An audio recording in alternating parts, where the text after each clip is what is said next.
प्यारे बच्चों, maths class 10 worksheet number 31 त्रिकोणमितीय अनुपातों में के मध्य संबंध। किसके साथ संबंध?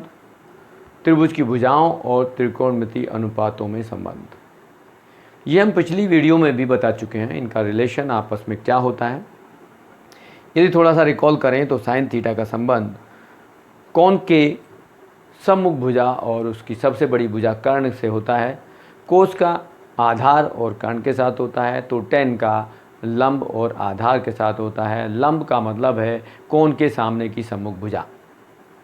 तो यदि हम उनको देखेंगे तो साइन कोस टेन, फिर हम लिखेंगे कॉट सेक कोसेक, या यहाँ इन्होंने लिखा है साइन के साथ कोसेक को रिलेट किया है, सेक को सेक के साथ, और टेन को कोट के साथ रिलेट किया है, क्योंकि वो एक दूसरे के रेसिप्रोकल हैं।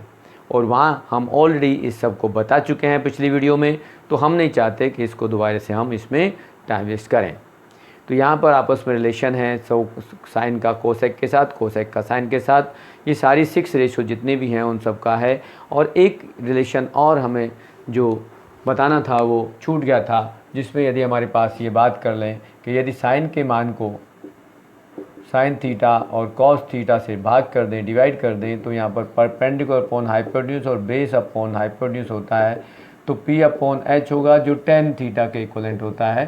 सेम यदि इसका रेसिप्रोकल ले लें cos theta upon sine theta, तो ये हमारे पास B अपॉन H और P अपॉन H होता है, जिसमें B अपॉन P आएगा जो कॉट थीटा के इक्वलेंट होता है। तो ये भी एक रिलेशन है जो पिछली वीडियो में हमने नहीं बताया था। इसके बेस पे बहुत सारे क्वेश्चन हम यूज करेंगे। नॉर्मली हमारे पास समकोण त्रिभुज पर हम इस पे अध्ययन करेंगे। समकोण त्रिभुज की सारी भुजाओं को हमें फाइंड आउट करना पड़ेगा, निकालना पड़ेगा, तब हमें त्रिकोणमितीय अनुपात में संबंध निकालने पड़ेंगे। तो यहाँ हमारे दिया गया है कि त्रिकोणमितीय अनुपात cosec theta, sec theta, cot theta क्रम से साइन थीटा, कोस थीटा और टेन थीटा के व्युत्क्रम होते हैं, जो ऑलरेडी हम ऊपर इस वर्कशीट में भी है और पिछली वर्कशीट में भी हम इसको रिलेट कर चुके हैं। अब हमें ये बताया जा रहा है कि यदि, अब क्वेश्चन हमें दिया गया, यदि एक समकोण त्रिभुज में साइन थीटा 5/13 है तो शेष सभी त्रिकोणमितीय अनुपात ज्ञात कीजिए। क्वेश्चन नंबर 1 पर हम बात करते हैं। तो क्वेश्चन नंबर 1 में कहा गया है कि साइन थीटा का मान हमें दे रखा है 5/13।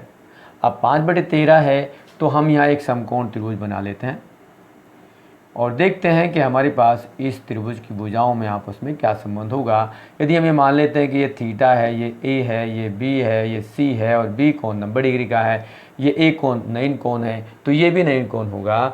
बट हमारे पास ये मानना होगा कि ये जो भुजाएं हैं, यहाँ ए बी क्या है, बी सी क्या है और ए सी क्या है, तो साइन में हमारे पास होता है P upon H, perpendicular upon hypotenuse, opposite side of hypotenuse, या कोण के सामने की सम्मुख भुजा, जिसको हम लंब कहते हैं। लंब ये आधार होता है और ये सबसे बड़ी भुजा को हम कहते हैं कर्ण। तो यहाँ लंब ये बेस और ये H हम लिख लेते हैं। तो यहाँ P/H है, तो P/H में ये अनुपात है और अनुपात की कोई इकाई नहीं होती, इसलिए हम इसको 5 के हम ले लेंगे BC को, BC बराबर 5 के और AC बराबर 13 के लेंगे, तो हमें A भी निकालना होगा, जैसे कि पिछले एक्सरसाइज के पिछली वर्कशीट के भी क्वेश्चन में कर चुके हैं। और ये एक समकोण त्रिभुज है, तो हम इसमें पाइथागोरस थ्योरम लगाएंगे। कौन सी थ्योरम लगाएंगे कि AB² + BC² बराबर AC²। और ये क्या थ्योरम है? पाइथागोरस थ्योरम जो होती हैं, फिर में कहेंगे उसको हम। तो ये हम यहाँ पर ए बी निकालना चाहते हैं, तो ए बी का स्क्वायर प्लस ए बी, और ए बी है वो 5K का स्क्वायर हम करेंगे, जबकि ए सी 13K का स्क्वायर होगा। अब यहाँ पर स्क्वायर करेंगे हम यदि, तो यहाँ में क्या मिलेगा, ये ए बी का स्क्वायर, यहाँ 25K स्क्वायर और 169K स्क्वायर होगा। यदि ए बी स्क्वायर लिखते हैं तो 169K square minus 25K square करेंगे तो 144K स्क्वायर आएगा। और यदि हम ए बी निकालेंगे तो ये 12K आएगा। अब हमें कहा गया कि सारे शेष त्रिकोणमितीय अनुपात लिखिए। अब सारे शेष त्रिकोणमितीय अनुपात में साइन तो हमें मिल गया, साइन के साथ में हमें क्या क्या निकालना है, तो सबसे पहले हमें कॉस निकालना पड़ेगा। कोस थीटा क्या होगा, कोस होता है बी अपॉन एच, आधार बटे कर्ण, तो आधार ये है कर्ण ये है, मतलब आधार ए बी है, तो हम यहाँ लिखेंगे 12k बटे में 13k, मीन्स 12/13। यदि हम यहाँ पर tan निकालते हैं, tan थीटा, तो वो होता है p बटे बी, यहाँ पर p है 5k और ये है 12k, तो यह आ जाएगा 5/12। फिर है cot theta, cot theta tan का रेसिप्रोकल होता है जो b अपॉन p होता है, जिसको 12k अपॉन 5k लिखेंगे और ये 12/5 हो जाएगा। ऐसे ही यदि हम देखेंगे सेक थीटा, तो सेक थीटा में हम देखेंगे वो होता है h अपॉन b, तो h होता है 13k है और b हो गया आपके पास 12k, तो यह आंसर आ जाएगा 13/12। और कोसेक थीटा को लेंगे तो वो h अपॉन p होगा जो 13k है और ये 5k है जो 13/5 होगा। इस टाइप से ये आपके पास सारे आंसर हो जाएंगे। तो इस तरह से आपके पास जो वर्कशीट का पहला क्वेश्चन कंप्लीट हो गया।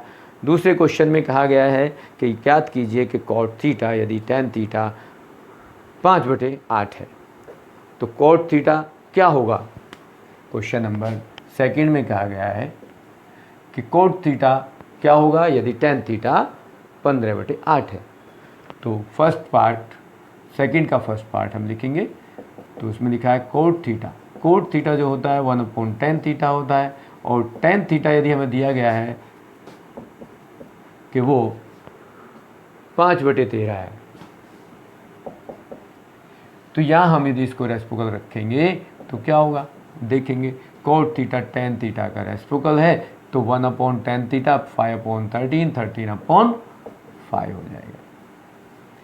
सेकंड पार्ट यदि हम देखेंगे तो सेकंड पार्ट में कहा गया है कि कोसेक थीटा यदि साइन थीटा √3/2 हो, तो कोसेक थीटा की बात करेंगे, कोसेक थीटा 1/sin थीटा होता है और साइन थीटा का मान हमें दे रखा है। साइन थीटा क्या दे रखा है, साइन थीटा है √3/2। यदि आप यहाँ रखेंगे तो क्या होगा, 1/√3/2 मीन्स 2/√3, यह आंसर होगा। और थर्ड पार्ट में आपको कहा गया है कि यदि find the cosec theta, sec theta का मान निकालना है कब, जब हमें कोस थीटा दिया गया है, और कोस थीटा का मान क्या दिया हुआ है, कोस थीटा दिया गया है 1/√2।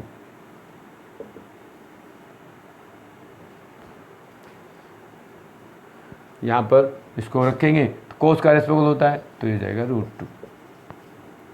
क्वेश्चन नंबर 3 में जो कहा है कि यदि साइन थीटा 3/5 और कॉस थीटा 4/5, तो tan थीटा का मान और कोट थीटा का मान निकालो। अब ये क्वेश्चन नंबर 3 में ये दोनों नियम हमें निकालने पड़ेंगे। क्वेश्चन नंबर 3 में देखेंगे उसमें क्या, tan थीटा क्या होता है, tan theta sine theta upon cos theta होता है, और साइन थीटा और कोस थीटा का मान आपको दिया हुआ है, तो साइन थीटा लिखा है 3/5 और ये लिखा है 4/5, तो आपका आंसर क्या हो गया, 3/4 हो गया। और इसी तरह से कॉट थीटा निकालना है तो वो cos theta upon sine theta होता है, तो यहाँ 4/5 और ये 3/5, तो ये 4/3 इसका आंसर हो गया। किस टाइप से आपके पास ये क्वेश्चन हो गए। उसके बाद आपको बोला गया है कि मिलान कीजिए स्तंभ ए स्तंभ बी में, तो कोसेक थीटा किसके बराबर होता है, तो कोसेक थीटा साइन थीटा के बराबर होता है, मतलब फर्स्ट को थर्ड से मिलाएंगे। यहाँ हम थोड़ा सा लिखना चाहें तो यहाँ पर हम लिख सकते हैं कि आपके पास जो मैच करना है उसको किसके साथ मैच करना है। मैं थोड़ा सा यहाँ पर रफ कर देता हूँ और फिर इसको भी कंप्लीट करते हैं। तो हमारे पास था कि यहाँ 4 कॉलम दिए गए, 5 1 2 3 4 5, और यहाँ भी आपको ऑर्डर में दे रखे हैं। तो यहाँ 1 2 3 4 5 के साथ में क्या आएगा, 1 के साथ में मैच करेगा 3, देन 2 के साथ में tan थीटा है तो sine theta upon cos theta होता है, उसके सामने मैच करेगा 4। Third sec theta 1/cos theta होता है, तो वो उसके सामने मैच करेंगे 1। फोर्थ में आपके पास होता है 1/sec theta is cos theta, और cos थीटा आपके पास नंबर 2 पे लिखा हुआ है राइट साइड में। 2 और लास्ट में cot थीटा होता है रेसिप्रोकल ऑफ tan थीटा, मतलब जो उसके सामने लिखा है वही है, 5 के सामने 5 ही आएगा। तो ये आपके 5 जो कॉलम थे, कॉलम में जिनको मैच करना था, तो इस टाइप से आपका ये वर्क भी कंप्लीट होता है।